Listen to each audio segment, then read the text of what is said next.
Hi guys, it's Julian, and today I'm going to be showing you how to make hard melodic techno like Kobosil and our label group. We're going to be talking about that style of techno, where it's going to be a bit more aggressive, a bit harder, a bit faster, like what we would typically call hard techno. But it's a bit more melodic because there are actual melodies and bass lines and all that kind of stuff. And yeah, as usual, you can get the full project files, samples, MIDI, presets, everything like that from this video is available right at the top of the description. And if you're a patron on my Patreon, check there because it's already available. And yeah, let's get started. Alright, so here's the project file. We're at 135 BPM, so like I said, a little bit faster. The first sound we have here is the bass line, which sounds like this.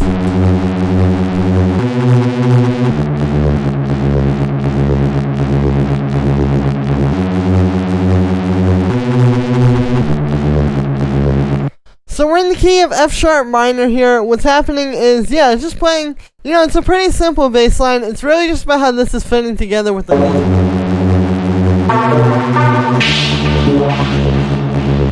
So if you notice, we're getting this kind of dark sounding thing where it's basically going with the lead from D to C sharp, and then you can see the bass line kind of follows that, because then we're resolving it right on that C sharp.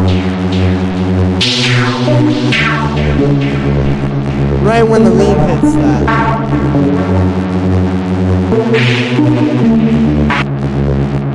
So yeah, pretty simple bass line, just something dark sounding that's in a minor key.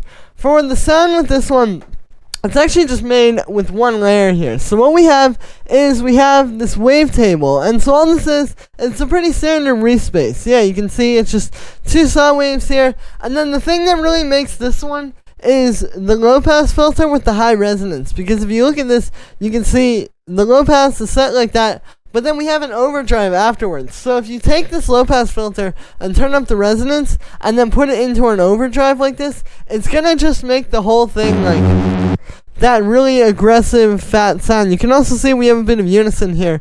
So I'll just turn the resonance down and then we can kind of turn it up and you'll see what I'm talking about.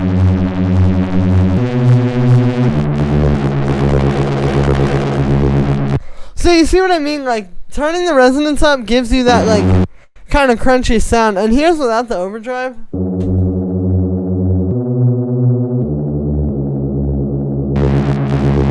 So yeah, that's how you make this just kind of more nasty, aggressive one. When you hear a lot of Kobosil tracks, I really like a lot of the our label group style of tracks.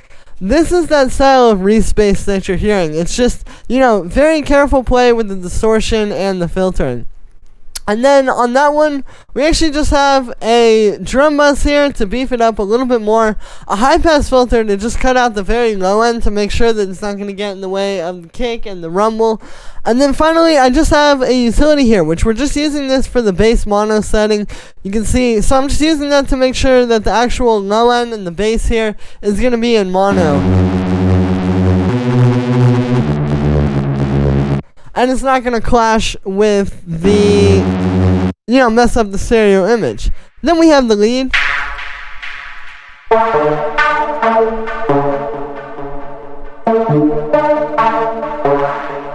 So if you look at this, it's actually only 3 notes. What's happening is we're playing this C sharp, and then it goes A, which would just be the 5th of D, because if you look, that's 7 notes up from D. And then D. So it's just, again, 3 notes there, really simple. It's all about just how that's like that.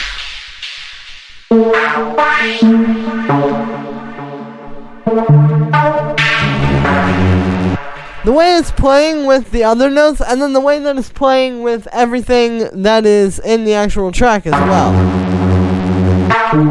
But yeah, definitely the least notes possible, the better, I think, for a lead like this.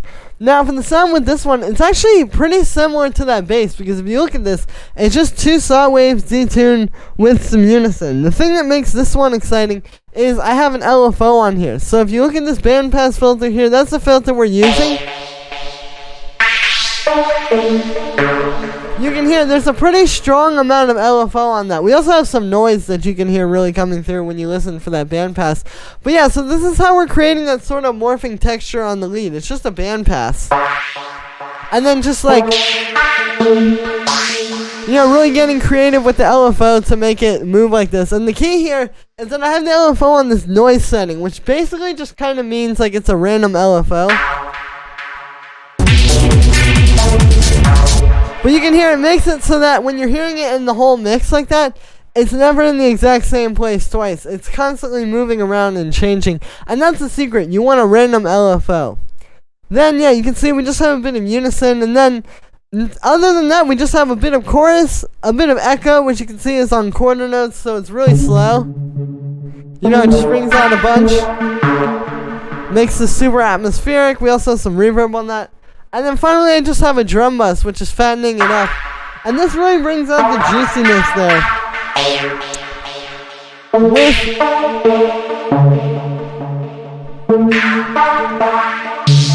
With that filter, you can hear like how it's just this super big, full sounding thing.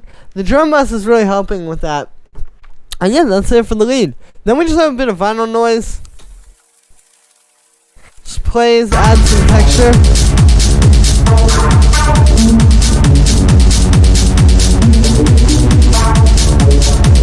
Yeah, you can hear that in the mix there. Then we have the kick. So this is a rumble kick. Now the thing with this one is it's two things, because one, it's the rumble obviously, which we'll go into in a second. And the rumble's actually pretty simple. But two, it's the type of sound you're choosing. Because if you listen to this kick, you'll notice it has like a, like kind of like this noise on it, which is getting brought out a lot by the drum bus. And there's also, if you look at this rumble, see how on the dry chain here there's the saturator, that's bringing out a lot as well. But yeah, if you choose a kick that has a little bit of noise in it like this, it just creates a cooler thing, because then like you have your intro of your track would be like, you know, you're getting all this texture from the bass, and then also that just really adds a lot on top. And yeah, so definitely important to check for that type of sound. Now, for the rumble rack here, what's happening is we have just a dry chain with that little saturator on it. And then we have our rumble. And the rumble's actually really simple. So all it comes down to is you just make this 100% wet delay here. So you get that kind of like faster one. You know, you can't use reverb for this, but when you use delay, I think it works better for this style, because it's more aggressive and punchy. But then that's going through an amp, which you can hear brings out the rumble in that delay. And then we just low pass it so we get just the rumble. And there you go. And then I just have a compressor on that, which is side chaining it to the dry kick. And that's how you make the rumble. It's really simple, and then it's just a matter of blending it with the bass, because when we play this with the bass, you can hear the rumble on its own and you can hear the bass on its own, and that is ideally what you would want.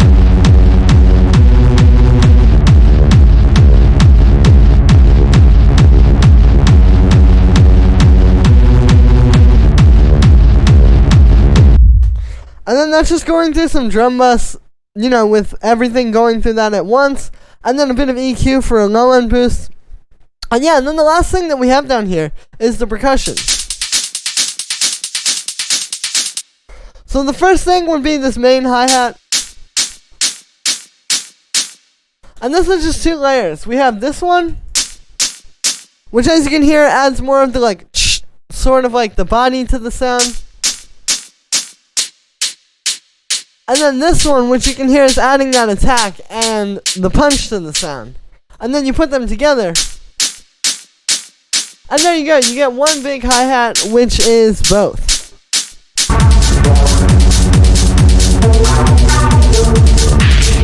So yeah, it's all about just choosing two sounds that are going to complement each other, because these are both really good sounds, but they each needed something to give them that extra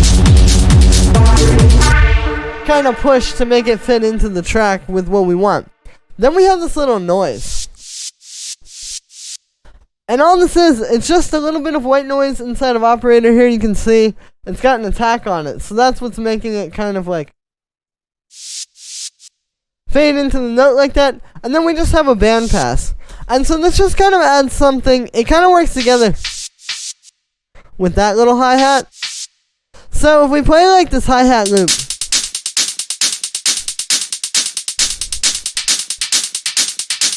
so that's pretty good.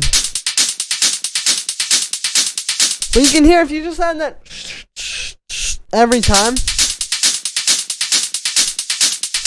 it just adds a certain energy that you can't really get any other way. And this is one of those things, like, you know, when you hear a loop like in a sample pack or even a loop from a track, and you're wondering like why your thing that you make with program percussion doesn't have as much energy to it or doesn't have as much like vibe or whatever. This is why. It's the little stuff like this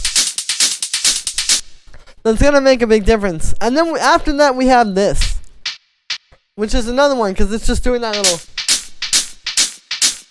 So this is like this darker hi-hat that just plays that 1/16 note. But combine that with that noise, and now you're getting.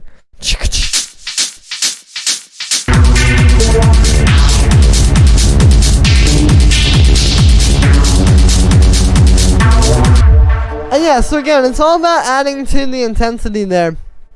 And then we just have this hi-hat. And then this one's just playing straight 16th notes. You know, it's a bit of like a deeper, kind of more punchy hi-hat. And yeah, and then on the group of all that percussion. So I usually like putting all the percussion in a group like this, because what happens is you're going to just kind of tie it all together a lot better, typically. You know, when you do it this way, it makes it all come together and sound like one thing and more glued together. So you can see we just have a bit of reverb, kind of putting it all in a bit of space together, a bit of drum bus, fattening it all up. And there you go. That is how you do it with the percussion. And yeah, so that is it for the percussion, and that's also going to be it for this video, guys. I hope you enjoyed. As always, make sure to like this video as well as subscribe, and let me know what you think of this video in the comments. Like I said in the beginning, you can get the full project files, samples, MIDI, presets. Everything from this video is available right at the top of the description. This is a great way to support me if you guys are enjoying these videos, guys. I don't make a whole lot just off of the videos, but with these sample packs and different things, I'm able to keep going and keep bringing you guys tons of awesome new content every day. And yeah, thank you so much for all the support lately, guys, and I will see you tomorrow with another video.